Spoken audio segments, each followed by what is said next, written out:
พี่น้องข่อยสิเว้านี่ฟังเด้อพี่น้องอ่าถือว่าเป็นคว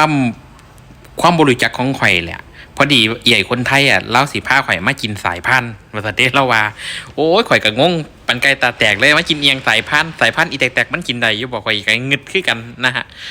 เล่าเว้าจังซั่นเนาะข่อยก็เสียไปแล้วสายพันธุ์ว่าซั่นเด้เพิ่นว่ามากินเอียงสายพันธุ์ข่อยงงแล้วงงอีกเด้เราบ่บอกข่อยว่ามันเป็นสายพันธุ์แบบใดนะฮะ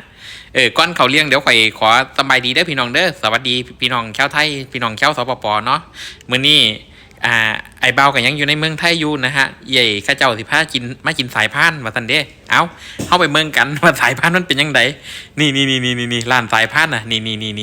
นะมากินกับลูกหลานเพิ่นนะอีนางน้อยนะฮะควักมือว่าอีแม่เขามานี่ว่าซั่นเด้นี่ข่อยก็เลยไทยชื่อร้านให้เบิ่งนี่ร้านสายพันธุ์นะเป็นจังไดวะสายพันธุ์เกิดมาข่อยก็บ่เคยเห็น เอาพี่น้องไปเมืองน้ำกันนะฮะ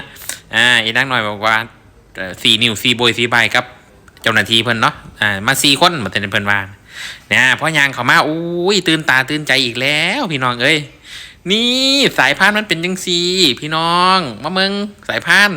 แนวกินน่ะมันอยู่เทิงสายพานบ่ได้แท้น่ะแนวกินมันอยู่เทิงสายพานนี่ก่อนสิไปเนาะหลานเพิ่นก็พาไปนั่งก่อนนะแล้วก็พอนั่งได้ที่นั่งแล้วเฮาก็มาหยิบอาหารยายข่อยว่าแนวกินหมู่เนี่ยสามารถหยิบได้ฟรีเลยนะฮะเขาเข้ามาแล้วนะฮะตรงนี้เขาสิเป็นแนวกินก่อนกินแท้ว่าซั่นเขาเอิ้นแนวกินห้องทองเนาะบ้านเฮาเนาะห้องทองก่อนว่าซั่นเด้ร้านเพิ่นก็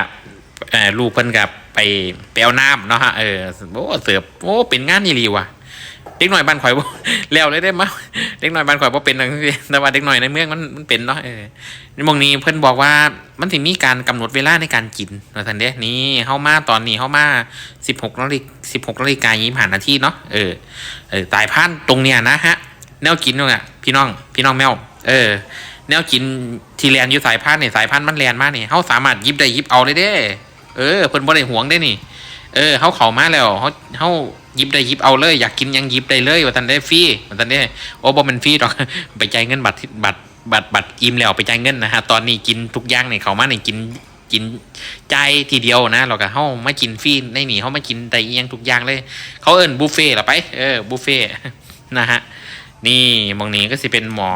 อต้มเนาะอันนี้ที่หมอต้มนะฮะข่อยสังเกตเห็นว่าหมอต้มไฟแห้งๆวะนี่บ่ได้แท้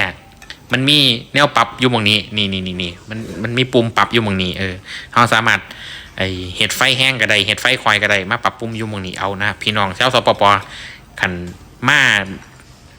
าที่ไทยเนาะกับลองมากินบังเด้อหลุมนี่เอาไปเห็ดหนังนะฮะหลุมนี่เอาไปหมอต้มนะฮะนี่เห็นว่านี่ผู้ใดแนวกินมันถึงแลนมาเอียงวะแลนมา